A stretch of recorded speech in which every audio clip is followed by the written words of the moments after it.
ಅವ್ರ ನಿಲುವು ಅವ್ರ ಪಕ್ಷದ ಪರವಾಗಿರುತ್ತೆ ನೋಡಿ, ಅದು ಮುಖ್ಯ. ಇಲ್ಲಿ ನಮ್ಮ ನಿಲುವು ಮುಖ್ಯ ಅಷ್ಟೇ. ಈ ಫ್ಲೈಓವರ್ ಅಗತ್ಯವಿಲ್ಲ. ನೀವೆಲ್ಲರೂ ಓಡಾಡ್ತೀರಾ, ನಾವೆಲ್ಲರೂ ಇಲ್ಲಿ ಪ್ರೆಸ್ನವ್ರು ಇರ್ಬೋದು, ನಾವು ಜನಪ್ರತಿನಿಧಿ ಇರ್ಬೋದು, ಜನಸಾಮಾನ್ಯರು ಇರ್ಬೋದು, ಮೈಸೂರು ನಾಗರಿಕರು ಇರ್ಬೋದು, ನಿತ್ಯ ಆ ಬೀದಿ ಮೇಲೆ ಓಡಾಡೋದು ನಾವು. ಮೆಟ್ರೋಪೋಲ್ ಸರ್ಕಲ್ಲು, ಜಲದರ್ಶಿನಿ, ಕಲಾಮಂದಿರ, ನಿತ್ಯ ಅಲ್ಲಿ ಜಯಲಕ್ಷ್ಮೀಪುರಂ, ಗೋಕುಲಮ್ಮು ಮತ್ತೆ ಇತ್ಯಾದಿ ಅಲ್ಲಿ ಇನ್ನು ದೂರ ಹಿಂಕಲ್ ಉಟ್ಕೊಳ್ಳಿ ಎಲ್ಲರೂ ಬರೋದು ಆ ಬೀದಿಯಲ್ಲೇ. ನಮ್ಮೆಲ್ಲರಿಗೂ ಆ ಎಲ್ಲಿ ಟ್ರಾಫಿಕ್ ಸಮಸ್ಯೆ ಇರೋದು ಆ ರೋಡ್ ಮೇಲೆ ನಮ್ಗೆಲ್ಲರಿಗೂ ಗೊತ್ತಿದೆ. ಅದನ್ನ ನಿಖರವಾಗಿ ಅವ್ರು ಬಗೆಹರಿಸಬೇಕಾಗಿದೆ. ಇಲ್ಲಿ ಮೆಟ್ರೋಪೋಲ್ ಸರ್ಕಲ್ ಇಂದ ನಮ್ಮ ಐಶ್ವರ್ಯ ಪೆಟ್ರೋಲ್ ಬಂಕ್ ವರೆಗೂ ಫ್ಲೈಓವರ್ ಅಗತ್ಯವಿಲ್ಲವೇ ಇಲ್ಲ. ಮತ್ತೆ ಫ್ಲೈಓವರ್ಗಳು ಬೇಕಾದಷ್ಟು ಸಂಶೋಧನೆಗಳಿದಾವೆ. ಅದು ಟ್ರಾಫಿಕ್ ನ ಬರೀ ಒಂದು ಪಾಯಿಂಟ್ ಇಂದ ಬೇರೆ ಪಾಯಿಂಟ್ ಹೋಗಿ ಹಾಕತ್ತೆ. ಅದು ಶಾಶ್ವತವಾದಂತ ಪರಿಹಾರ ಅಲ್ಲ. ಇಲ್ಲಿ ಪಬ್ಲಿಕ್ ಟ್ರಾನ್ಸ್ಪೋರ್ಟ್ ವರೆಗೆ ಇವರು ಮೈಸೂರಲ್ಲಿ ಜನಸಂಖ್ಯೆ ಇಲ್ಲದೆ ಇರೋ ಕಾರಣಕ್ಕಾಗಿ ಅದ್ರ ಬಗ್ಗೆ ಏನು ಯೋಚನೆ ಮಾಡಿಲ್ಲ. ಇದು ಜನಸಂಖ್ಯೆ ಆಧಾರ ಕೂಡ ಇವತ್ತು ತೆಗ್ದಿದೆ, ಅದು ಇಲ್ಲ. ಸೊ ಪುನಃ ಮೆಟ್ರೋ ಏನು ಪ್ರಸ್ತಾಪ ಮಾಡೋದ್ರಲ್ಲಿ ಏನು ಸಮಸ್ಯೆ ಇಲ್ಲ. ನಾವು ಕೂಡ ಕೈ ಜೋಡಿಸ್ತೀವಿ.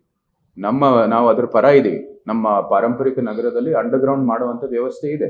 ಈಗ ಫೋರ್ಟ್ ಕಡೆ ಮುಂಬೈನಲ್ಲಿ ಅಂಡರ್ ಗ್ರೌಂಡೇ ಮಾಡಿರೋದು. ಯಾಕಂದ್ರೆ ಅಲ್ಲೂ ಕೂಡ ಪಾರಂಪರಿಕತೆ ಉಳಿಸ್ಬೇಕು ಅಂತ ಆ ಮೆಟ್ರೋ ಪೂರ್ತಿ ಅಂಡರ್ ಗ್ರೌಂಡ್ ಮಾಡಿದ್ದಾರೆ. ಮತ್ತೆ ರೋಡ್ ಕೆಳಗೆ ಹೋಗತ್ತದು. ಯಾವುದೇ ಒಂದು ಕಟ್ಟಡ ಒಂದು ಏನು ಸ್ಟ್ರಕ್ಚರಲ್ ಏನು ಸಮಸ್ಯೆ ಬರ್ದೇನೆ ಹತ್ರ ಒಂದು ಒಳ್ಳೆ ಮೆಟ್ರೋ ಮಾಡಿದ್ದಾರೆ ಮುಂಬೈಲಿ. ಮೈಸೂರಲ್ಲೂ ಅದೇ ಮಾಡ್ಬೋದು. ನೀವು ಪ್ರಸ್ತಾಪ ಮಾಡಿ ಮುಂದುವರಿಯೋಣ. ನಾವು ಕೂಡ ಕೈ ಜೋಡಿಸ್ತೀವಿ. ಇಂಥ ಒಂದು ಅಭಿವೃದ್ಧಿಯ ಒಂದು ಹೆಸರಿನಲ್ಲಿ ಇಂಥ ಒಂದು ಯೋಜನೆ ಮಾಡೋದು ಅಗತ್ಯವಿಲ್ಲದೆ ಇರ್ತಕ್ಕಂಥ ಯೋಜನೆ ಮಾಡೋದು ಅವಶ್ಯಕತೆ ಇಲ್ಲ. ರಸ್ತೆ ಅಗಲೀಕರಣ ಮಾಡ್ತಾ ಇಲ್ಲ ಇವರು, ಫ್ಲೈಓವರ್ ಮಾಡ್ತಾ ಇದ್ದಾರೆ. ಇಲ್ಲಿ ಪಬ್ಲಿಕ್ ಟ್ರಾನ್ಸ್ಪೋರ್ಟ್ಗೆ ನೀವು ಹೆಚ್ಚು ಒತ್ತು ಕೊಡಬೇಕಾಗಿದೆ. ಬೆಂಗಳೂರಲ್ಲಿ ಲೆಕ್ಕ ಇಲ್ಲದೆ ಇರ್ತಕ್ಕಂಥ ಫ್ಲೈಓವರ್ಗಳಿದೆ. ಫ್ಲೈಓವರ್ ಮೇಲೆ ಫ್ಲೈಓವರ್ ಇದೆ. ಒಂದ್ ಕಡೆ 3 ಫ್ಲೈಓವರ್ ಬಂದಿದ್ದಾವೆ.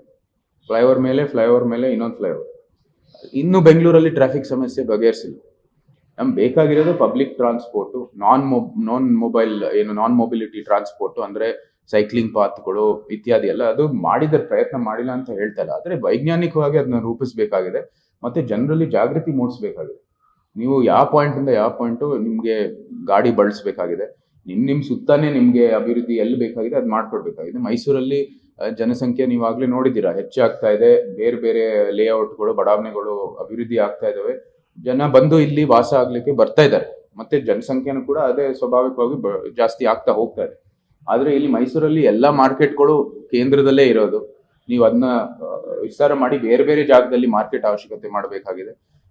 ಬೇರೆ ಬೇರೆ ಬಡಾವಣೆಗಳಲ್ಲಿ ಈಗ ಗ್ರೇಟರ್ ಮೈಸೂರು ಮಾಡುವಾಗ ಇಲ್ಲಿ ಎಲ್ಲರಿಗೂ ಅವ್ರದೇ ಆದಂತ ಒಂದು ಸ್ಥಳದಲ್ಲಿ ನೀವು ಅವಕಾಶ ಮಾಡಿಕೊಟ್ರೆ ಮಾರ್ಕೆಟ್ಗಳು ಮತ್ತೆ ಬೇರೆ ಬೇರೆ ಸೌಲಭ್ಯಗಳು ಇಲ್ಲಿ ಕೇಂದ್ರಕ್ಕೆ ಬರೀ ಒಂದು ಅಗತ್ಯ ಇದ್ರೆ ಬರ್ತಾರೆ, ಸುಮ್ನೆ ಬರಲ್ಲ.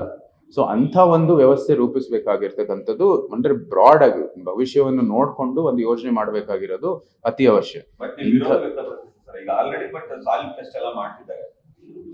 ಅವ್ರು ಹೇಳೋದು ಇದು ಬರೀ ಕಾನ್ಸೆಪ್ಟ್ ಸ್ಟೇಜ್ ಅಲ್ಲಿ, ಆದ್ರೆ ನಾವು ನೋಡೋ ಹಾಗೆ ಕಾನ್ಸೆಪ್ಟ್ ಸ್ಟೇಜ್ ಅಲ್ಲಿ ಇದ್ರೆ ಈ ತರ ಆಗ್ಲೇ ಒಂದು ವಿಡಿಯೋ ಮಾಡಿ ಎಲ್ಲ ಇದು ಸಾಯಿಲ್ ಟೆಸ್ಟಿಂಗ್ ಮಾಡಿದ್ರೆ ಅವ್ರು ಆಗ್ಲೇ ಇದಕ್ಕೆ ಮನ್ಸ್ ಮಾಡ್ಕೊಂಡಿದ್ದಾರೆ ಮಾಡೋದಕ್ಕೆ. ನಡೆಯುತ್ತೆ ನೋಡಿ, ಕಾನೂನಾತ್ಮಕವಾಗಿ ನಾವು ಎಲ್ಲಾನು ಕೂಡ ನಮ್ಮ ಪರ ಇದೆ. ಇವ್ರೇನು ಸುಮ್ನೆ ತಗೊಳಕ್ಕಾಗಲ್ಲ. ಬೇರೆ ಬೇರೆ ಅಡಚಣೆಗಳು ಇದ್ದೇ ಇದಾವೆ. ಪಾರಂಪರಿಕ ನಗರದಲ್ಲಿ ಒಂದು ಹೆರಿಟೇಜ್ ಕಮಿಟಿ ಇರ್ಬೋದು, ನ್ಯಾಯಾಲಯನೂ ಕೂಡ ಇದೆ. ಇವಾಗ ದೇವರಾಜ ಮಾರ್ಕೆಟ್ ಕೂಡ ಬಹಳ ಒಂದು ಒಳ್ಳೆ ಇದು ಆದೇಶಗಳು ಬಂದಿದ್ದಾವೆ. ಇನ್ನು ಅದು ಮುಂದುವರಿತಾ ಇದೆ. ನೋಡೋಣ ಅದು ಹೇಗೆ ಯಾವ ರೀತಿ ಬರುತ್ತೆ. ಕಾನೂನಾತ್ಮಕವಾಗಿ ನಾವು ಕೂಡ ಮುಂದುವರಿತೀವಿ. ಸಾಮಾನ್ಯರಲ್ಲೂ ಕೂಡ ಇದ್ರ ಬಗ್ಗೆ ಜಾಗೃತಿ ಮೂಡಿಸುವಂತ ದೃಷ್ಟಿಯಲ್ಲಿ ಹೋಗ್ತಾ ಇದೀವಿ. ಆಗ್ಲೇ ಸಾಮಾಜಿಕ ಜಾಲತಾಣದಲ್ಲಿ ಇದರ ವಿರೋಧವನ್ನು ಹಲವಾರು ವ್ಯಕ್ತಪಡಿಸಿದೆ.